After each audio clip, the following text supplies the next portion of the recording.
Hello दोस्तों, आप सभी का बहुत बहुत स्वागत है शिवम लश्करी हॉरर चैनल पर। और आज मैं लेकर आ गया हूँ आप लोगों के लिए एक सच्ची डरावनी भूतिया कहानी, जिसे सुनकर आप लोग बहुत ज़्यादा डर जाएंगे। दोस्तों, वीडियो शुरू करने से पहले अगर आप लोग मेरे चैनल पर नए हो तो चैनल को सब्सक्राइब कर लीजिएगा और साथ ही बेल आइकन भी ऑल पे कर लीजिएगा। इससे क्या होता है, जैसे मैं कोई न्यू वीडियो बनाऊंगा दोस्तों तो सबसे पहले आपके पास पहुँचेगी।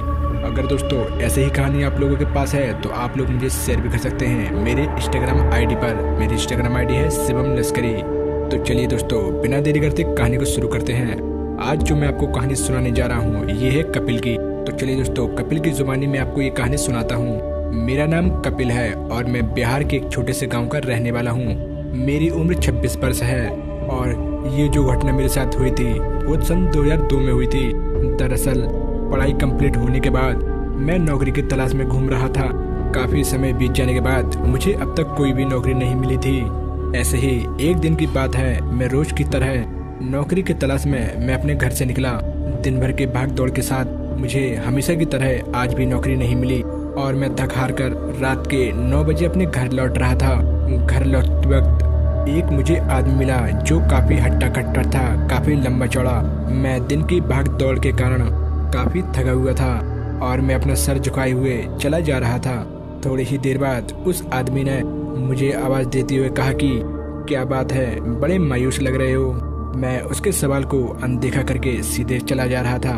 उस आदमी ने मुझे फिर से कहा कि क्या आज भी तुम्हें नौकरी नहीं मिली। यह सुनकर मैं एकदम से रुक गया। यह सुनकर मैं एकदम से चौंक गया क्योंकि बात नौकरी की थी।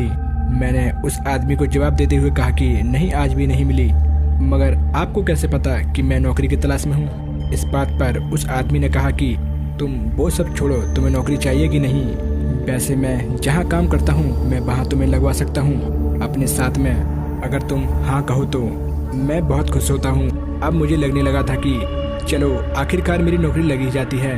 यह सब मैं सोच ही रहा था कि वो व्यक्ति मुझे फिर से बोला कि बताओ तुम्हें नौकरी करनी है कि नहीं। मैंने बिना सोचे समझे हाँ बोल दिया और मैंने उससे कहा कि हाँ मुझे नौकरी करनी है, बताओ कल मैं कितने टाइम आऊँ। लिहाजन इस बात पे वो आदमी कहता है कि कल क्यों, आज ही चलते हैं ना। तुम्हारी बात मैं अपने मैनेजर से आज ही करवा देता हूँ। तो इस बात पे मैंने कहा कि क्या अभी इतनी रात में।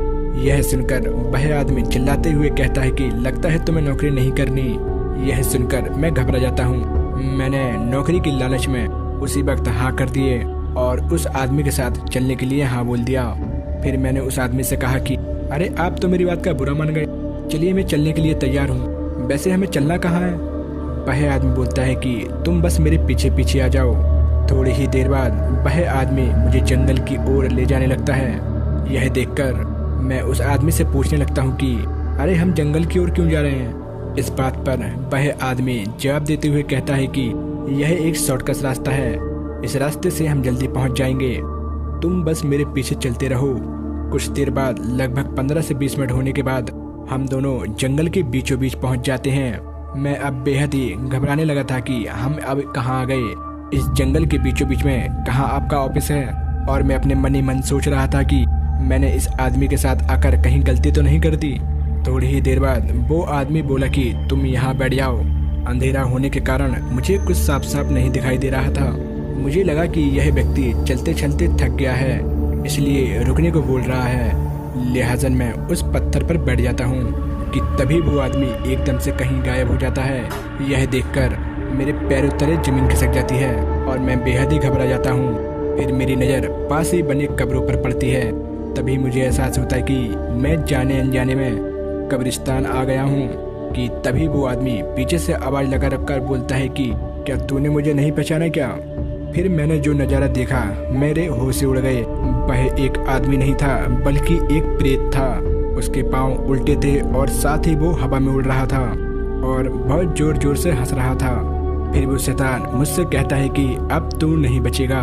और इतने में ही वह व्यक्ति जो भूत था उसने एकदम से मेरा गला पकड़ लिया और मुझे हवा में उठा लिया और मैं झटपटाने लगता हूँ। और मैं अपनी पूरी ताकत से उस शैतान से अपने आप को छुटाने की कोशिश कर रहा था, लेकिन मैं छूट ही नहीं रहा। अब मुझे लगने लगा था कि यह मेरी आखिरी रात है और अब मैं जिंदा नहीं बच पाऊंगा।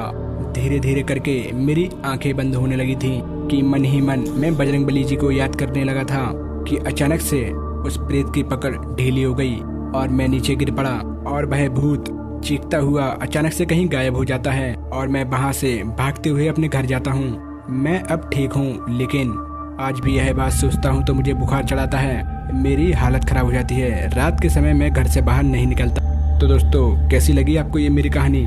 आशा करता हूँ आपको ये मेरी कहानी पसंद आई होगी, और अगर पसंद आए तो वीडियो को एक लाइक कर दीजिए और साथ ही चैनल को सब्सक्राइब कर दीजिए और सब्सक्राइब करते समय बेल आइकन ऑल पर कर दीजिए। इससे क्या होता है कि जैसे मैं कोई न्यू वीडियो बनाऊंगा दोस्तों तो सबसे पहले आपके पास पहुंचेगी। तो दोस्तों, मिलते हैं आपको ऐसे एक अगली वीडियो में, तब तक के लिए बाय।